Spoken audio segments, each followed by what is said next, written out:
செந்தில் பாலாஜி முன்ஜாமீன் கோரிய மனு மீது உச்சநீதிமன்றத்தில் விசாரணை என்ற தகவலை பார்த்த பொழுதே அவருக்கு முன்ஜாமீன் கிடைக்கப்பட்டிருப்பதான அண்மை தகவல் கிடைக்கப்பட்டிருக்கிறது. லஞ்ச ஒழிப்புத்துறை பதிவு செய்த வழக்கில் செந்தில் பாலாஜிக்கு முன்ஜாமீன் கிடைத்தது என்ற தகவல் வெளியாக இருக்கிறது.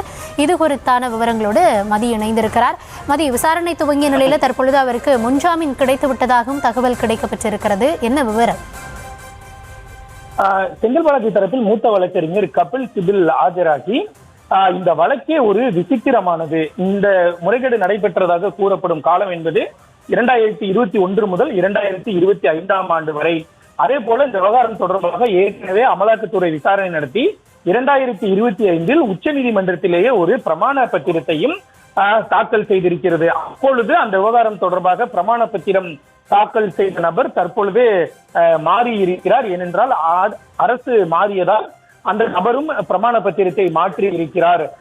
அந்த பிரமாண பத்திரத்தை அடிப்படையாக வைத்துதான் ஜூலை 28ஆம் தேதி முதல் தகவல் அறிக்கை பதிவு செய்யப்பட்டிருப்பதாக தெரிவித்தார். இதனையடுத்து நீதிபதிகள் இந்த விவகாரத்தில் சென்னை உயர்நீதிமன்றம் கூறியது என்ன என்று நீதிபதிகள் கேள்வி எழுப்பினார்கள். அதற்கு பதிலளித்த மூத்த வழக்கறிஞர் கபில் சிபில், இந்த விவகாரத்தை பொறுத்தவரைக்கும் நாங்கள் அந்த பிரமாண பத்திரத்தை எடுத்துக்கொண்டு எந்த உத்தரவையும் பிறப்பிக்கவில்லை, இந்த விவகாரத்தில் விசாரணை நடத்தப்பட வேண்டும் என்று கூறியதாக கபில் சிபில் தெரிவித்தார். இதனைத் தொடர்ந்து தலைமை நீதிபதியை பொறுத்தவரைக்கும் குற்றம் சாட்டப்பட்டிருக்கக்கூடிய நபர் தற்பொழுது அமைச்சராக இல்லை, இந்த வழக்கில் அனைத்துமே தற்பொழுது ஆவணங்களில் அடிப்படையில் தான் இருக்கிறது என்று தெரிவித்தார். தமிழ்நாடு அரசு சார்பில் ஆஜரான மூத்த வழக்கறிஞர் குரு கிருஷ்ணகுமார் 2001 முதல் 2025 ஆண்டு வரை செந்தில் பாலாஜி அமைச்சராக இருந்த பொழுது இந்த விவகாரம் தொடர்பாக வழக்கு பதிவு செய்ய அவர் அனுமதிக்கவில்லை, இந்த விவகாரத்தை இனியும் காலதாமதம் படுத்தக்கூடாது, வெறுமனே செந்தில் பாலாஜி தமக்கு நிவாரணம் வேண்டும் என்று கேட்கக்கூடாது, அதே போல இது போன்ற நீட்டித்தே வந்தால் இந்த வழக்கில் சாட்சிகள் எல்லாம் களைவதற்கான வாய்ப்புகள் இருப்பதாகவும், இந்த குற்றச்சாட்டு என்பது மிகவும் தீவிரமான ஒரு ஊழல் குற்றச்சாட்டு என்றும், இந்த விவகாரத்தில் அவருக்கு எதற்கு முன்ஜாமீன் வழங்க வேண்டும், அதே போல ஒரு அரசு எப்படி இது போன்ற அதாவது அமலாக்கத்துறை எந்த நடவடிக்கையும் இருக்கக்கூடாது என்றும் அமலாக்கத்துறை எப்படி வழக்கு பதிவு செய்ய முடியும் என முந்தைய கால நிகழ்வுகளை குறிப்பிட்டு அவர் வாதம் முன்வைத்தார். இதைத் தொடர்ந்து தலைமை நீதிபதி அமர்வை பொறுத்த வரைக்கும் இந்த விவகாரத்தில் செந்தில் பாலாஜி தவறு இழைத்திருந்தால் நிச்சயம் அதற்குரிய தண்டனையை அதற்குரியதை அவர் அனுபவித்துதான் ஆக வேண்டும்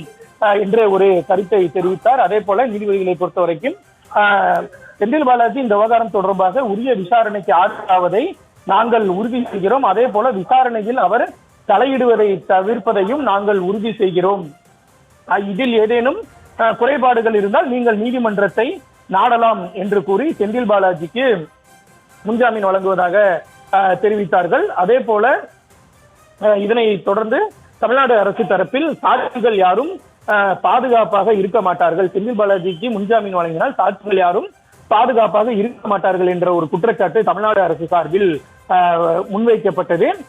இதற்கு பதிலளித்த நீதிபதிகள், ஒரு அரசாக இருந்து கொண்டு நீங்கள் இது போன்ற விஷயங்களுக்கெல்லாம் இப்படியெல்லாம் பயப்படக்கூடாது என்ற ஒரு கருத்தை தெரிவித்த நீதிபதிகள் செந்தில் பாலாஜிக்கு முன்ஜாமீன் வழங்கி உத்தரவிட்டு இருக்கிறார்கள், அவரை கைது செய்யக்கூடாது என்றும் உத்தரவிட்டிருக்கக்கூடிய நீதிபதிகள், அதாவது மறு உத்தரவு வரும் வரை செந்தில் பாலாஜியை கைது செய்யக்கூடாது என்ற ஒரு உத்தரவை பிறப்பித்திருக்கிறார். அதே போல செந்தில் பாலாஜி விசாரணை அதிகாரி முன்பாக தனது பாஸ்போர்ட்டை ஒப்படைக்க வேண்டும், அவர் விசாரணைக்கு முழு ஒத்துழைப்பு அளிக்க வேண்டும் உள்ளிட்ட நிபந்தனைகளை விதித்திருக்கிறார்கள். இதனையடுத்து செந்தில் பாலாஜி தரப்பில் ஆஜரான மூத்த வழக்கறிஞர் கபில் சிபில், செந்தில் பாலாஜியினுடைய பாஸ்போர்ட் ஏற்கனவே காவல்துறையிடம் ஒப்படைக்கப்பட்டு இருக்கிறது, இதற்கு மேல் என்ன வேண்டும் என்ற ஒரு கருத்தை அவர் தெரிவித்தார். இதனைத் தொடர்ந்து தமிழ்நாடு அரசு தரப்பில் ஆஜரான வழக்கறிஞரை பொறுத்த வரைக்கும் உச்சநீதிமன்றம் இது போன்ற உத்தரவை பிறப்பித்து விட்டது, ஒருவேளை ஏதேனும் இந்த வழக்கு தொடர்பாக அவசர சூழல் ஏதேனும் ஏற்பட்டால் அது தொடர்பாக முறையிடுவதற்கு அனுமதிக்க வேண்டும் என்ற ஒரு கருத்தையும் தெரிவித்தார்கள். அதே போல இந்த விவகாரத்தில் ஒரு வாரத்தில் தாங்கள் பிரமாண பத்திரம் தாக்கல் செய்வதாகவும் தமிழ்நாடு அரசு தரப்பில் தெரிவிக்கப்பட்டது. இதற்கு பதிலளித்த தலைமை நீதிபதி, இந்த விவகாரத்தில் ஓவர் சென்சிட்டிவாக இருக்க வேண்டாம், அதாவது don't be over sensitive political matters என்ற ஒரு கருத்தை தெரிவித்த தலைமை நீதிபதி அமர்வு இந்த வழக்கினுடைய விசாரணையை 3 வாரங்களுக்கு ஒத்தி வைத்திருக்கிறார். தற்பொழுது செந்தில் பாலாஜிக்கு முன்ஜாமீன் வழங்கப்பட்டிருக்கிறது. அவரை கைது செய்வதற்கு தடை விதிக்கப்பட்டிருக்கிறது.